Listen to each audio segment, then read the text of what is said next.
Programme breaking barriers में मैं हूँ आपकी होस्ट आलिया और आज हमें हमारे प्रोग्राम में ज्वाइन कर रहे हैं the one and only very famous popular political analyst हैं।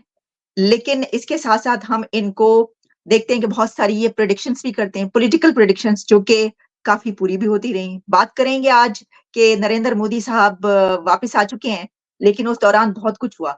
डॉक्टर अंकित शाह हमें जॉइन कर रहे हैं। डॉक्टर साहब thank you so much for joining my show. जय श्री राम। डॉक्टर साहब ये बताइए कि पहले तो ये बात कि आपको मुबारकबाद, जी, कांग्रेचुलेशंस ना सिर्फ इसकी कि नरेंद्र मोदी अब थर्ड टाइम एक हिस्टोरिक मोमेंट है कि थर्ड टाइम कोई वज़ीर-ए-आज़म बन रहा है और दूसरी ये बात कि आपने बहुत सी बातें की थी, उसमें से 1-2 बातें तो थोड़ा-सा इधर-उधर हुई, उसके ऊपर तो मैं बाद में आती हूँ। लेकिन काफ़ी बातें जी, आपकी पूरी भी हुई, जो आप करते रहे, पिछले प्रोग्राम में आके व्यूअर्स उठा के देख सकते हैं आपने बहुत सारा। इसमें पहले सवाल जो कि बहुत ही अहम सवाल है, उसके साथ एक और बात भी मैं आपसे पूछना चाहूँगी। हुआ कुछ यूँ है अभी के अभी कि जो कंगना रनौत हैं, उनके हवाले से खबर ये आई कि उनको एयरपोर्ट पे कोई थप्पड़ पड़ा है, किसी ने मारा है गुस्से में आके, तो मैं तो हैरान ही रह गई।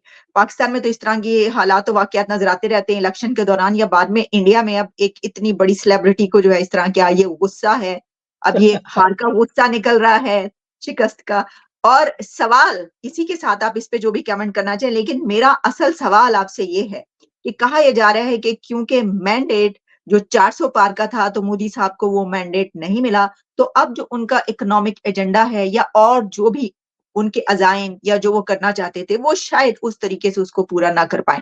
इस पर व्हाट्स योर टेक कि क्या जी, ऐसा ही है? जी। देखिए सबसे पहले जो मैटर आपने कंगना रनौत वाला जो पूछा है, तो ये उनका कुछ कमेंट था ड्यूरिंग फार्म प्रोटेस्ट मतलब कुछ टाइम पहले की बात है। तो उन्होंने जो कमेंट किया था और वो जो लेडी है सीआईएसएफ के जो सिक्योरिटी में जिनका जॉब था जो एयरपोर्ट में ड्यूटी पे थे उनके फैमिली मेंबर या किसी ने पार्टिसिपेट करा होगा। तो शी वाज़ इमोशनली चार्ज्ड कि ऐसा उनको कमेंट याद होगा कि उस टाइम पे कंगना जी ने ऐसा कुछ कमेंट किया था प्रोटेस्टर्स के ऊपर कि ये तो पेड प्रोटेस्टर्स है। तो वो बात तो एक्चुअली फैक्ट है कि उसमें से बड़ी तादाद में पेड प्रोटेस्टर्स ही थे।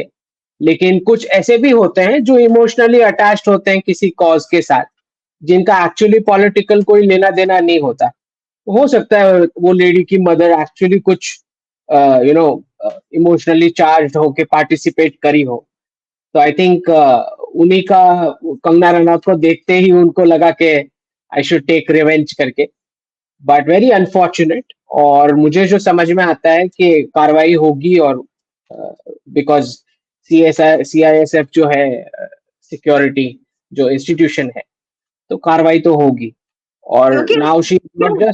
Not just a celebrity, now she हुँ, is also an MP, yeah exactly. Elected MP from doctor Ankit इसके अंदर हिमाचल ना जो प्रदेश। आपने बात कर रहे हैं, इसके अंदर ये होता है कि पाकिस्तान में जब इस तरह के वाक़यात होते हैं, तो समटाइम्स ये पता चलता है कि जो वो पॉलिटिकल पार्टी है, उसने जानबूझ के किसी बंदे को भेजकर कहा कि ये कह के मारो और उसके बाद असल में जो उसके पीछे जो पर्सनल ग्रज होती है, वो ये कि अगर कोई हार गया, तो क्या ऐसा तो नहीं है कि वो हार गई है पार्टी, दूसरी पार्टी, नहीं, ओपोनेंट्स तो उनमें से किसी ने कुछ ऐसा करवा दिया हो?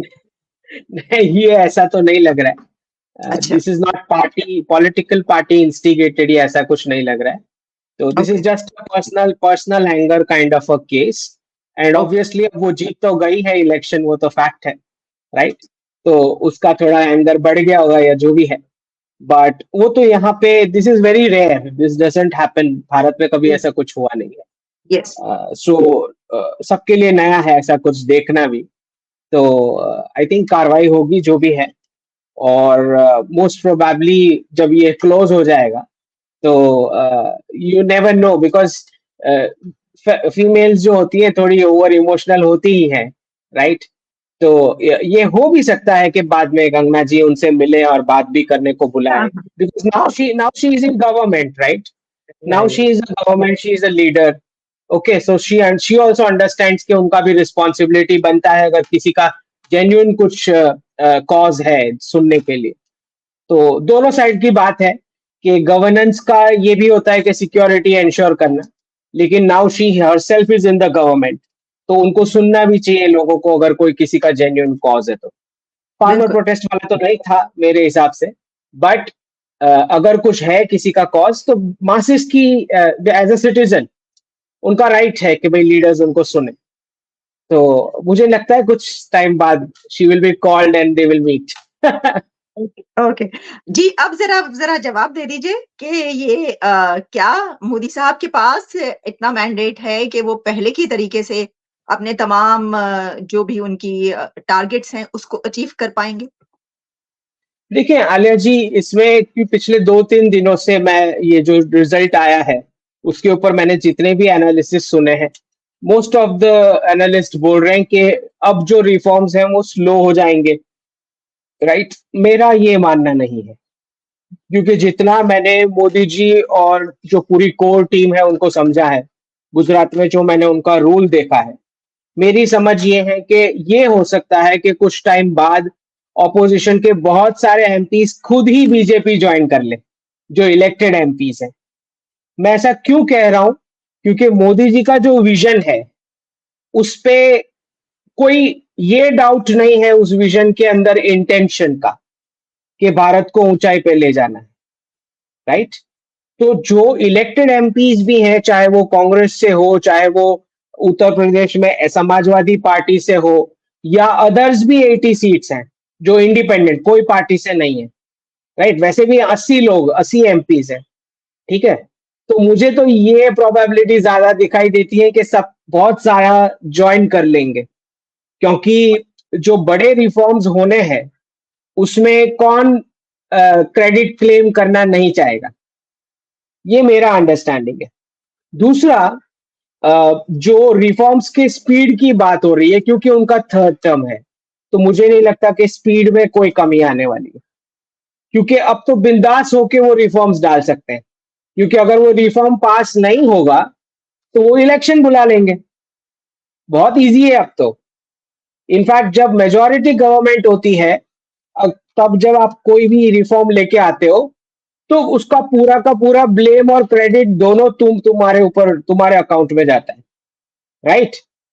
अब क्योंकि कोएलिशन गवर्नमेंट है, तो अगर रिफॉर्म पास नहीं होता है तो उसका ब्लेम जो नहीं पास होने दे रहे उनके ऊपर लगेगा, which is actually a very comfortable position for the party.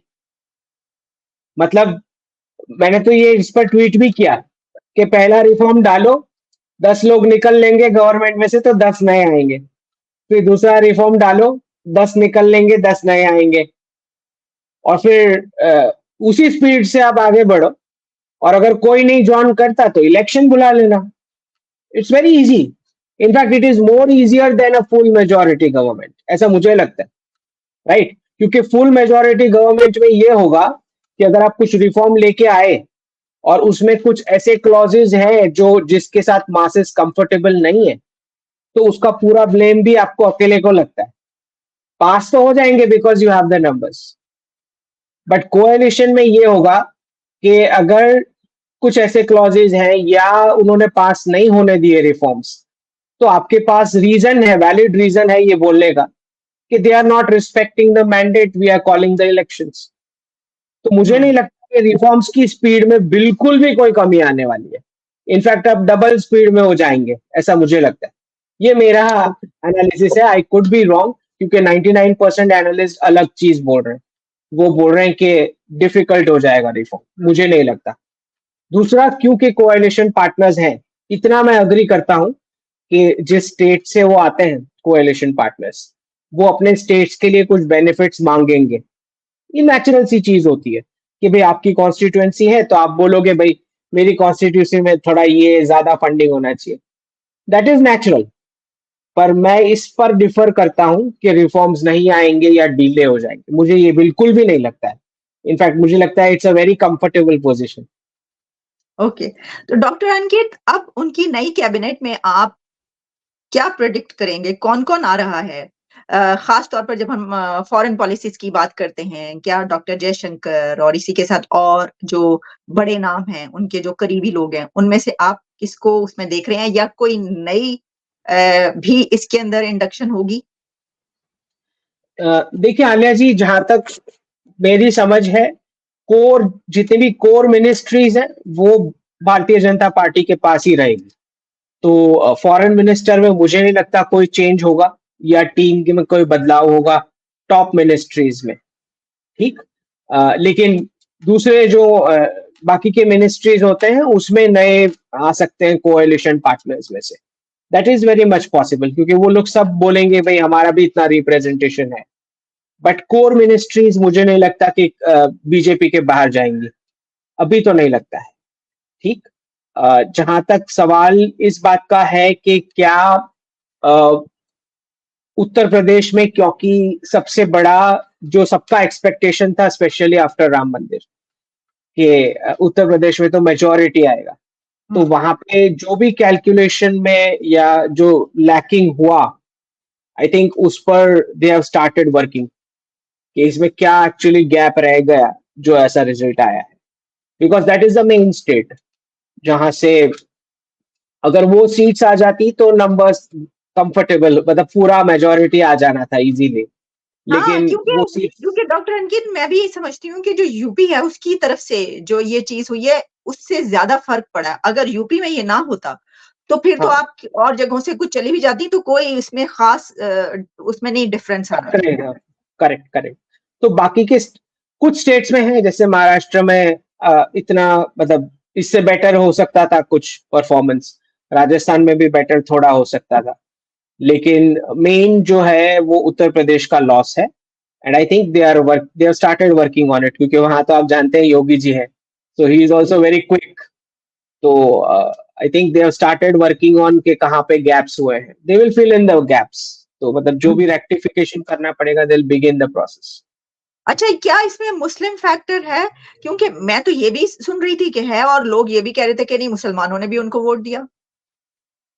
नहीं देखिए, हर बार भारतीय जनता पार्टी को कुछ स्मॉल प्रपोर्शन में मुस्लिम कॉन्स्टिट्यूएंसी से भी वोट मिलते हैं, हर बार मिलते हैं, तो इस बार भी मिले हैं कुछ, पर अच्छा खासा कुछ सीट्स में, क्योंकि समाजवादी पार्टी जो अखिलेश यादव की है उत्तर प्रदेश में, they are seen as more pro Muslim, तो बहुत अच्छे खासे वोट्स वहां पोलराइज हुए हैं और समाजवादी पार्टी को गए हैं।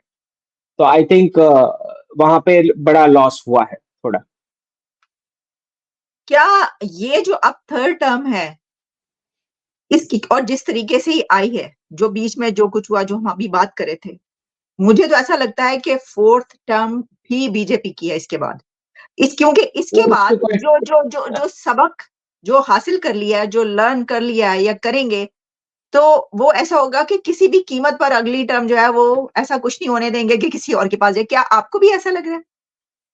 नहीं, फोर्थ टर्म इनका फिक्स है, there is no doubt about it. और इनफैक्ट जितना मुझे समझ में आ रहा है, उत्तर प्रदेश से भी जो फीडबैक आ रहा है, वो लोगों को खुद को भी अब अफसोस हो रहा है, क्योंकि probably they did not expect कि इतना ज्यादा उनका एक वोट से चेंज हो जाएगा, ठीक।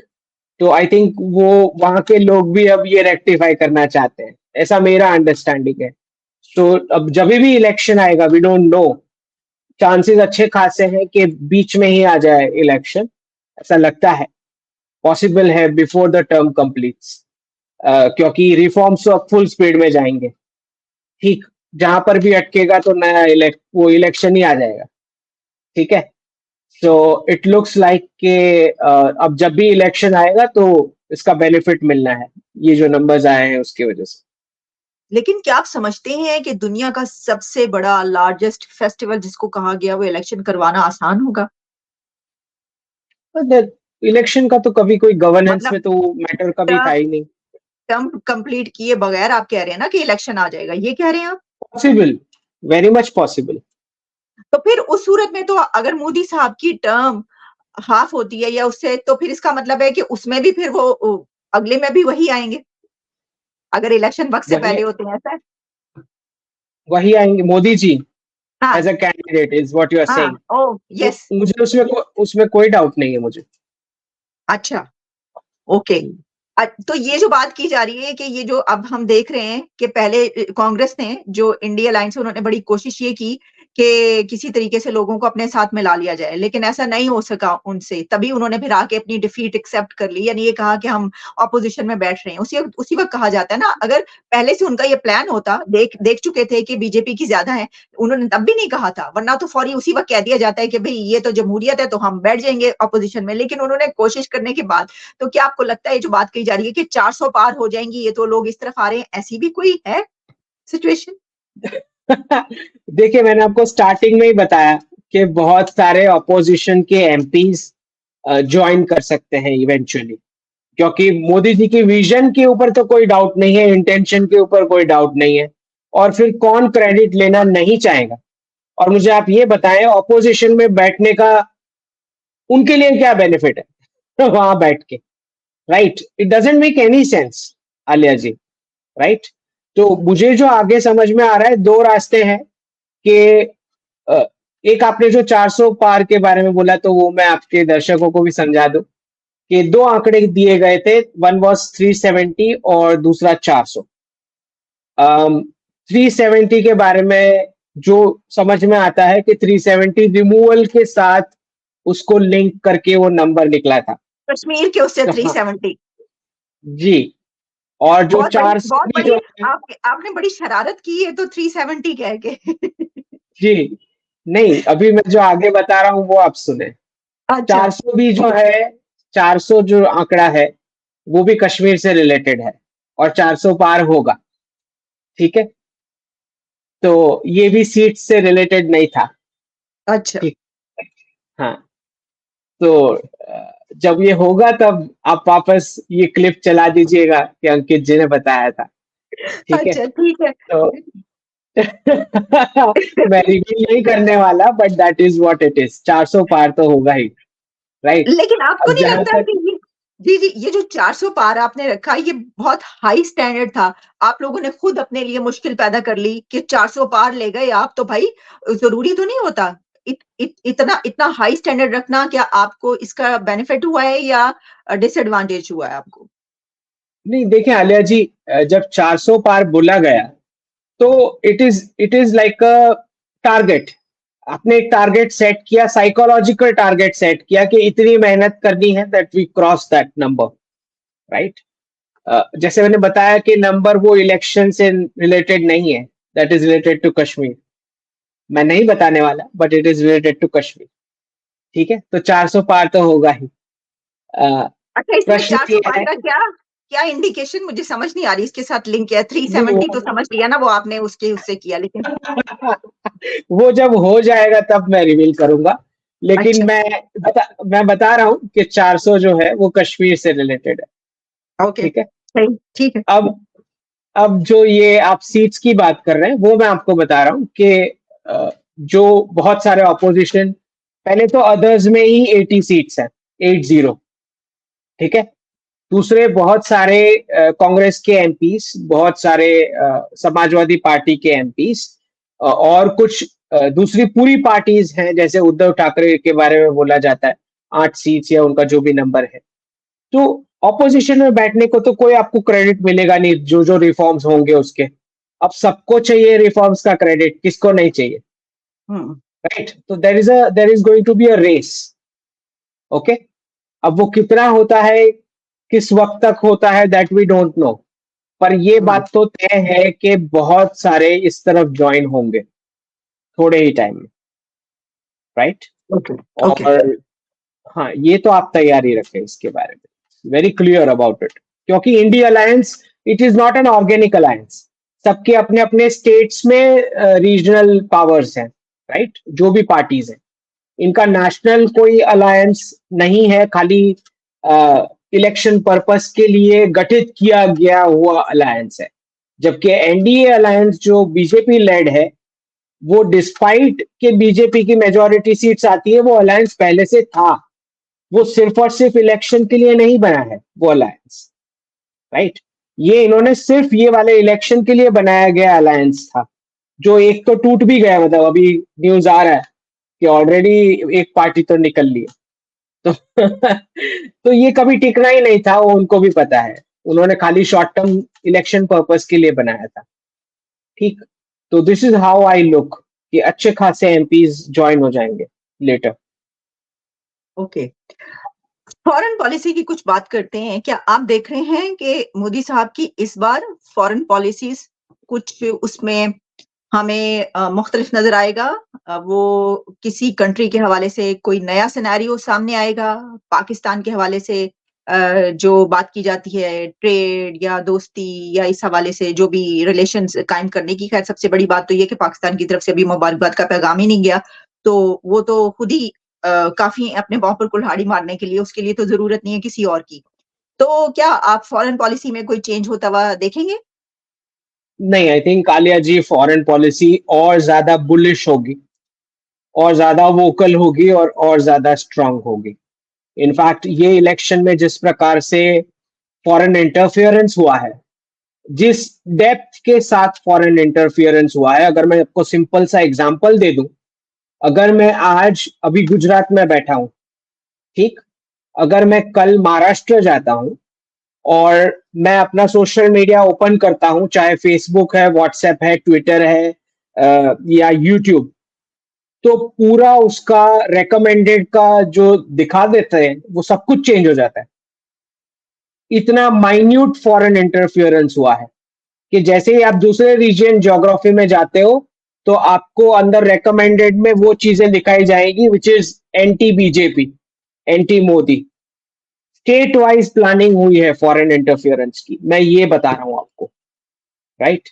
तो जितने भी प्रो बीजेपी यूट्यूबर्स थे या प्रो बीजेपी फेसबुक की पोस्ट थी, उन सबको पूरा शैडो बैन किया गया, बिल्कुल विजिबल नहीं रखा गया।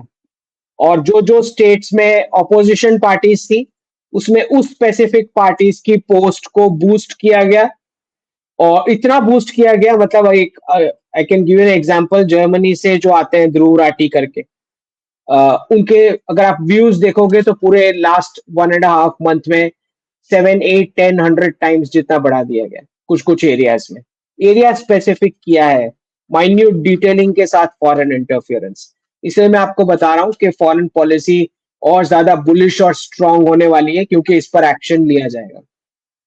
तो ये इसका इतना मतलब है कि आप लोगों की तरफ से जो बीजेपी की ये पॉलिसी रही वो इतनी अग्रेसिव नहीं थी उस तरीके से जितने के ओपोनेंट्स की अग्रेसिव रही, जो जिसका जो आपको वो हुआ, आप अपने उसको उतना ऊपर मीडिया को नहीं लेकर गए, उस रीच तक नहीं पहुंचा सके जहां तक उन्होंने पहुंचाया। नहीं, हमको बैन किया गया। तो अच्छा। मतलब जैसे जैसे मैं बोल रहा हूँ किसी चैनल पे, तो ओके। दिख रहा है कि जो जो व्यूज 200K तक मुझे मिलने चाहिए वो नीचे आके 90K हो चुके हैं। वो सही। दिख रहा है कि हमको बैन किया गया। तो फॉरेन एलिमेंट्स ऑपोजिशन पार्टीज के साथ मिलके ये इंटरफियरेंस किए हैं, और इन डेप्थ किया है, रीजन वाइज, स्टेट वाइज, के जो ऑडियंस है, जो कोई भी अपना फोन ओपन करेगा तो उसके उसके रीजन में कैसे ऑपोजिशन को बेनिफिट हो सकता है, उस तरह से स्क्रीन पे चीजें आई। मतलब उस हद तक का इंटरफियरेंस डिटेल आउट करके किया गया। मेटा रिपोर्ट भी आई थी ना इसके ऊपर, मार्क जकरबर्ग की तरफ से एक रिपोर्ट भी आई थी, उसमें भी कुछ ये बताया गया था। हमने कुछ दिन पहले उसके ऊपर बात भी की थी। बहरहाल चलें, ये तो एक बड़ी डायनामिक्स इसकी, इस तरह के मैकेनिज्म की जो है इसके ऊपर तो पूरी एक एक्सपर्ट से भी बात करने की जरूरत है। तो डॉक्टर अंकित क्योंकि देखिए जी। यंगस्टर्स जो होते हैं जो सोशल मीडिया पे बड़े एक्टिव रहते हैं, और हम्म। उन्हें उन्हें अगर आप टारगेटेड स्पेसिफिक इंफॉर्मेशन ही दोगे तो माइंड डाइवर्ट हो जाता है। और ऐसे फर्स्ट टाइम वोटर्स बहुत बड़ी मात्रा में थे जो यंगस्टर्स थे, कि 18 साल की एज क्रॉस करके जो जिन्होंने पहली बार हम्म। वोटिंग की, और हम्म। ये एक्टिव रहते हैं सोशल मीडिया पे। तो हम्म। बेसिकली उनको टारगेट किया गया इस प्रकार से फॉरेन इंटरफियरेंस से। ओके। तो ये जो बात की जा रही है कि अब ये जो इरा है ये सारा, वो तो सब जंगे वंगे पीछे रह जाएंगे। एक तो साइबर वॉर की बात की जाती है, तो उसमें यही है कि अब तो इलेक्शन जो है वो, अमेरिका के इलेक्शन जब हिलरी क्लिंटन आई थी उस वक्त कितना बड़ा ये एक सवाल पैदा हो गया था कि किस तरीके से इंटरफेरेंस की जो है यहाँ यहाँ पर भी अमेरिका में कोशिश की गई है। तो डॉक्टर अंकित, आपने बहुत ही इन डेप्थ एनालिसिस पेश किया। बहुत शुक्रिया आपके टाइम का, आपके वक़्त का। आपने जो पिछले प्रोग्राम में कहा था कि मोदी साहब जो है वो आ रहे हैं, उसमें से बहुत सारी प्रेडिक्शंस जो है ऑलमोस्ट आली ज़ाहिर है कि ये जो एक मैंडेट में थोड़ा कम ज़्यादा हुआ है, इसके अलावा तमाम जो बातें हैं वो सही थी और सही निकली। तो चलें, अब जो इस मर्तबा आपने बातें की हैं, उसका हम इंतज़ार करेंगे, लेकिन जल्द ही आपसे दोबारा भी मुलाकात होगी। बेहद शुक्रिया आपका। Thank you ji, so much. धन्यवाद। जय हिंद। नमस्कार। Thanks a lot.